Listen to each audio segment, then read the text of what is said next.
Barnum Brown, born in 1873, was lucky to live during an unprecedented age of scientific discovery. By this time, most scientists accepted Darwin's theory of evolution as fact, but not everyone did. Some folks disagreed. And as the arguments raged, scientists kept discovering the stony remains of ancient, remarkable dinosaurs. Barnum Brown introduces himself. Some folks said I was lucky, or had X-ray vision, or great wits to escape every storm.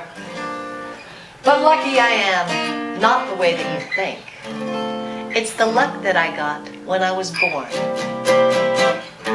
For the time and the place, the late 1800s, and for me in that very location, with pioneer parents, in Carbondale, Kansas, I developed my unique vocation. Barnum, Barnum, Barnum, come home. He's a good boy, but he sure likes to roam. He's a smart one, does his chores. I don't mind when he's out the back door. Says there's some treasure to find. By the hand I'd walk with Mom or Dad, not more than 5 years old. I would help them hold the can and we'd collect some coal. On the ground a stone mollusk would pique curiosity, for how could I find seashells when I'd never seen the sea?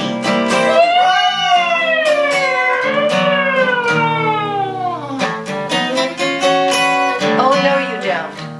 I was only 5 years old and certainly did not know about you fellows yet. Get back underground. You've been hiding for over 66 million years and you can wait a few minutes longer.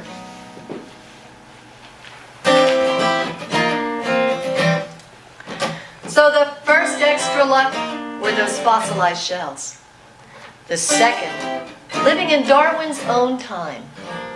The third, well, at 16, Pa took me camping out west, and living for 4 months outdoors was sublime. Barnum, Barnum, your dinner's getting cold. Can you hear me, child? Mom, I'm a young man now, going to college next. Love you, Mom. In college, I developed a predilection to study geology and paleontology. That's life buried in stone. And the recent discovery of dinosaur bones.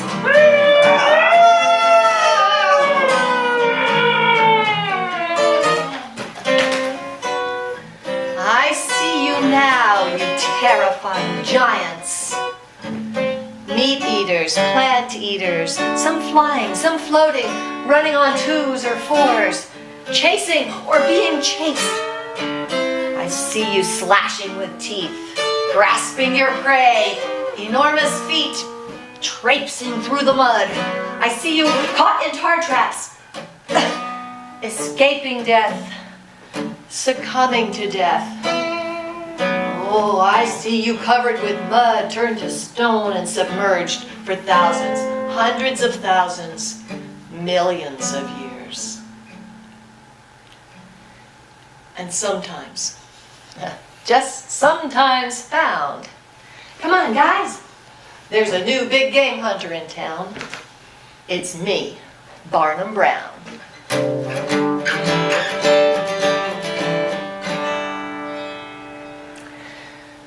Dinosaurs, of course, are very, very old.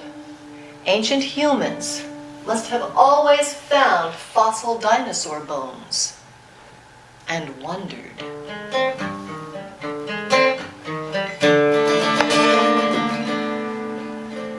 Giants and dragons abound. We know this, 'cause look what we found. A tibia, a femur gargantuan. I think I will hang it in my front salon. Giants and dragons abound. Monsters must lie in the deep. It's quiet here. just when they sleep. Loch Ness is the lake where the deep is its home. It's alive and you'll see it when you're out alone. Monsters must lie in the deep.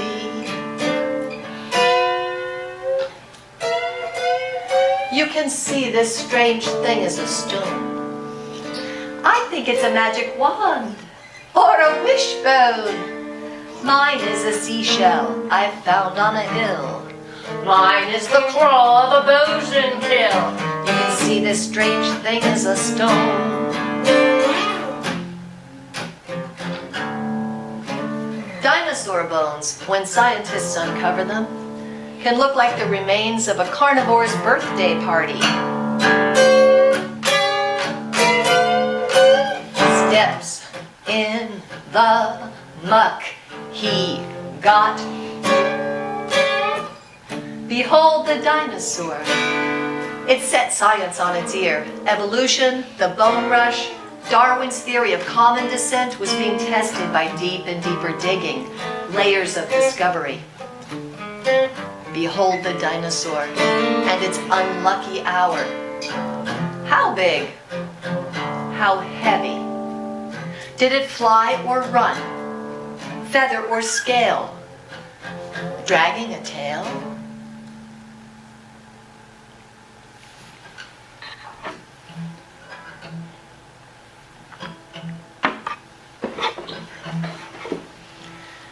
The dinosaurs lament.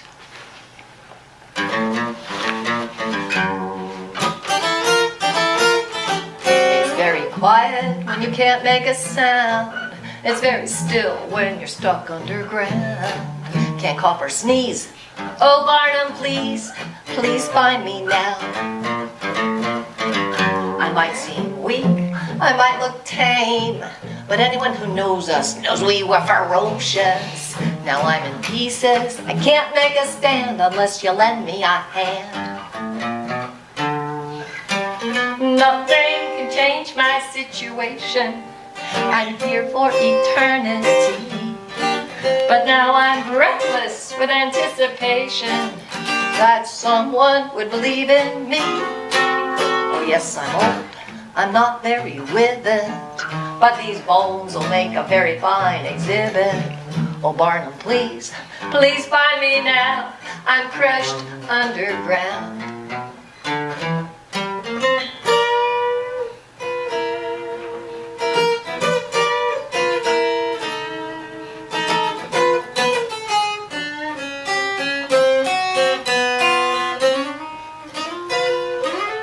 Nothing can change my situation.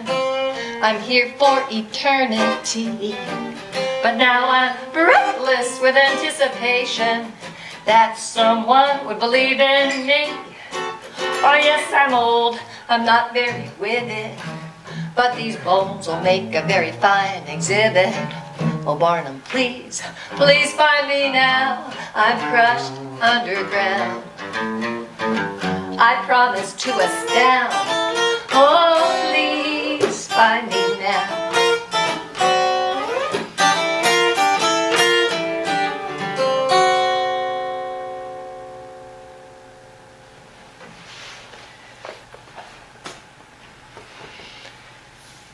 Back in the American West, it's the 4th of July. Friends, family, and the joy of eating homemade ice cream.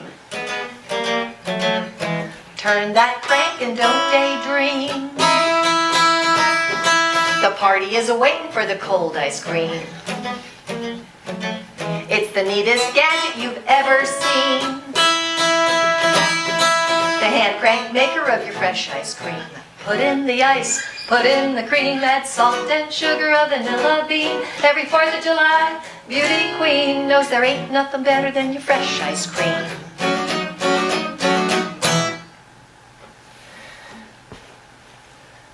I spent many summers out west. It's the prime time for dinosaur excavation, considering the 3 seasons in Montana: summer, August, and winter. And all the people we met, they were so friendly.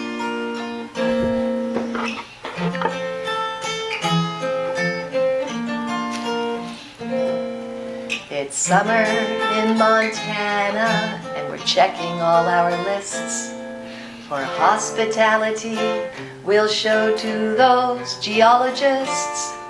We're hanging out Old Glory and cooking up some pie, 'cause it's 1902, 4th of July. Make no mistake, we have tedious routines, with no help from electricity or modern day machines. But we take a break to live it up every once in a while, to prove that we are fun and versatile. On July 4th, the women wear their best frocks or gowns, 'cause today's the day the cowboys will come to town. They're roasting beef and chicken, baking loaves of fragrant bread, fresh berries and pickles on the picnic spread. With cakes and pies, they sweeten that home cowboy's desire. And when evening comes, there's beer drunk by the fire. Folks lift their fiddles and guitars and join in song, and there's lively dancing all night long. Oh, those 4th of Julys. We had a plan and provisions and the bulk of summer discoveries ahead of us. It was just about my favorite time of year. And I always brought a pair of dancing shoes along for the occasion. But the best summer ever was the one I went out west on my honeymoon with my new bride, Marion.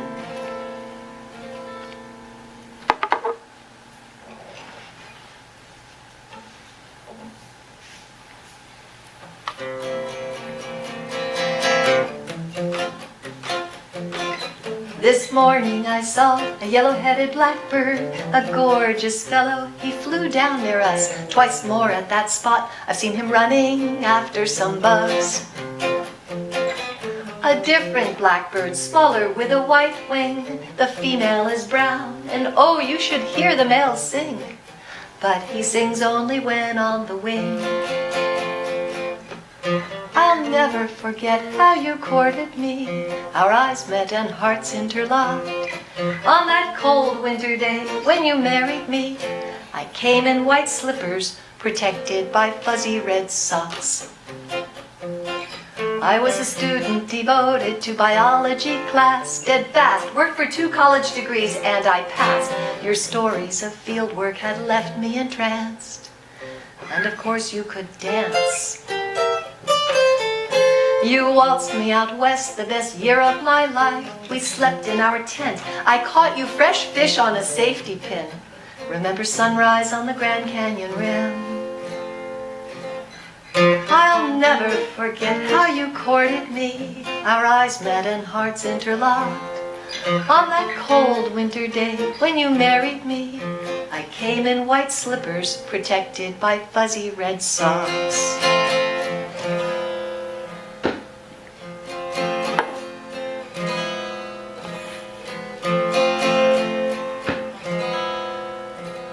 Marion, the love of my life, died suddenly of scarlet fever in 1910. Each morning comes and I think of her. I see the blackbird fly. Yes, dear, I still sing my song knowing where I belong. I sing only when on the wing. I'll never forget how I courted her.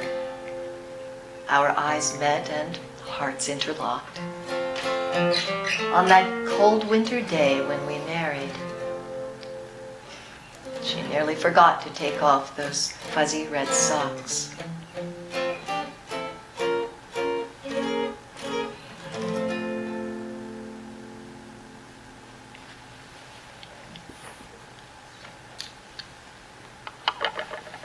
The Wild West was full of shady characters who could not stand the spotlight of civilization. Let's talk about time, it's 1869. Fine horses and bikes people rode, and An amazing link, east and west crossed a brink in the transcontinental railroad. New York City was fine, Central Park was divine. You could live polite life with the best.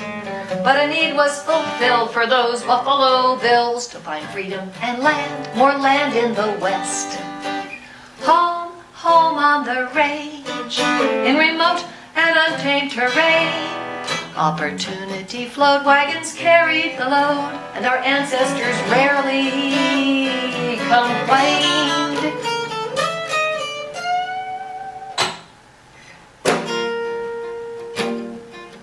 Railroad cars upon the track take you there and bring you back.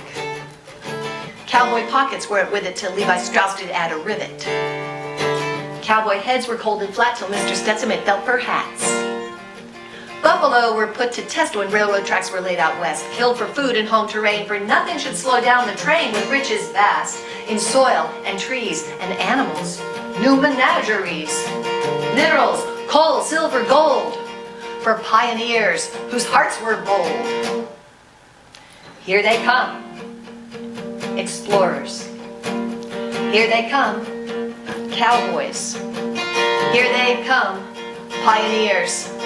Here they come, railroad engineers. Here they come, painters, photographers. Here they come, prospectors. Some folks notice while doing their chores. Bones they found, no, not horse, no, not buffalo. Stony bones from long ago, bones, them bones of dinosaurs. The land isn't flat, there is much more than that. On mountains or ravines pitch your tent. You can join in the dig to find bones very big if you only study your sediments. You might place a bet that the West once was wet, a landmass all covered with brine. The continents flowed in an adagio, and this happened in geologic time. Bones, bones on the range, in remote and untamed terrain. Opportunity flowed, wagons carried the load, and geologists, paleontologists rarely complain. Hear that clippity-clop, see that weathered out crop. We might just find a triceratop.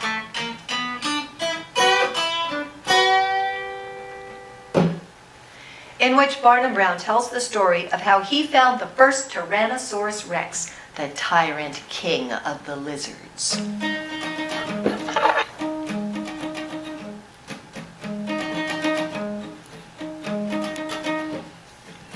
We start in New York with a long way to go. Pack our rugged clothes, change after Chicago. No shade trees, only grass for company. Hope our wagon won't break down, 'cause it's 30 miles to the nearest town. We stop in Jordan, Montana, look at the Hell Creek precipice. As far as the eye can see, I imagine Cretaceous. The sides look like layer cake, yellow, green, brown, gray, and black. Sediments caught where a river once burst, and a dinosaur might slake his thirst. Yes, in the 02 and 04 expeditions to Montana, we'd uncovered the dino find of the century, the very first Tyrannosaurus Rex. It had a 4-foot-long skull, jaws studded with 6-inch serrated teeth. The pelvis weighed over 4,000 pounds, took 4 horses to haul it in the wagon. Distantly related to crocodiles, lizards, and birds, T-Rex was swift, powerful, could easily destroy any contemporary creature. 18 feet tall, 45 feet long, T-Rex now stands at the American Museum of Natural History in New York City.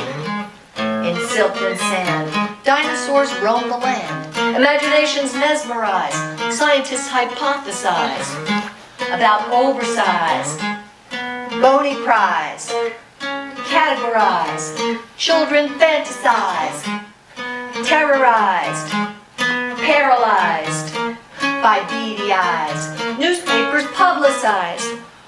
Extra, extra, read all about it. Monster creature discovered millions of years old. Extra, extra!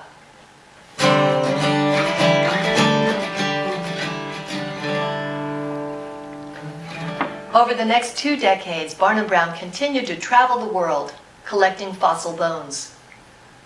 In 1925, he noticed in the newspaper that an acquaintance of his named William Jennings Bryan was in a tricky situation. Mr. Bryan was prosecuting John Scopes for having taught evolution in the public school in Tennessee. The Scopes trial. In 1925, a trial was broadcast across the land. Clarence Darrow for defense, William Jennings Bryan in the stand.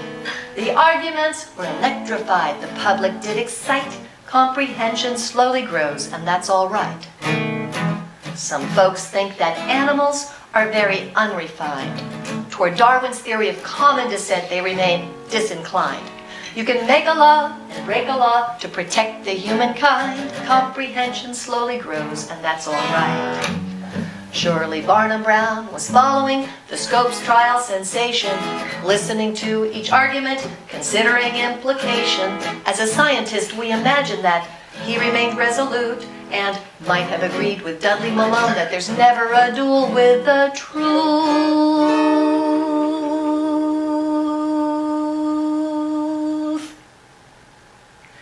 The jury called Scopes guilty after 9 minutes of debate. Law in Tennessee stood firm, no science could liberate. All this was on the radio, the case was watertight. Sometimes laws change very slowly, that's all right.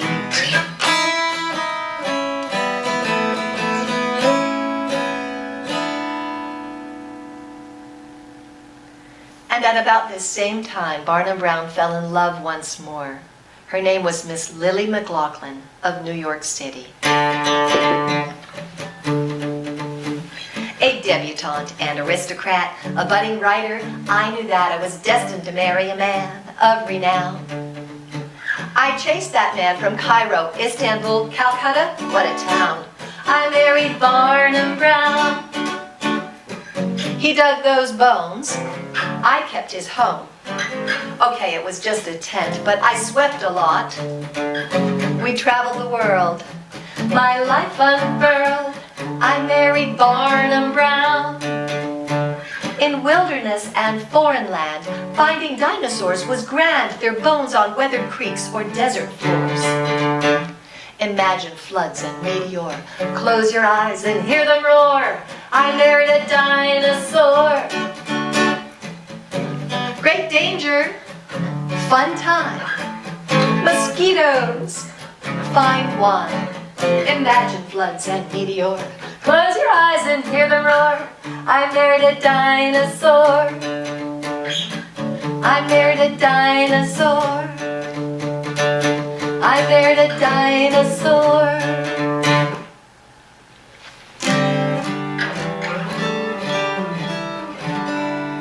Barnum Brown worked for the American Museum of Natural History for 66 years. He died in 1963, 1 week before his 90th birthday. 4 years later, the Tennessee law forbidding teaching evolution in public schools was repealed. And what happened to the dinosaurs? Oh, sorry guys.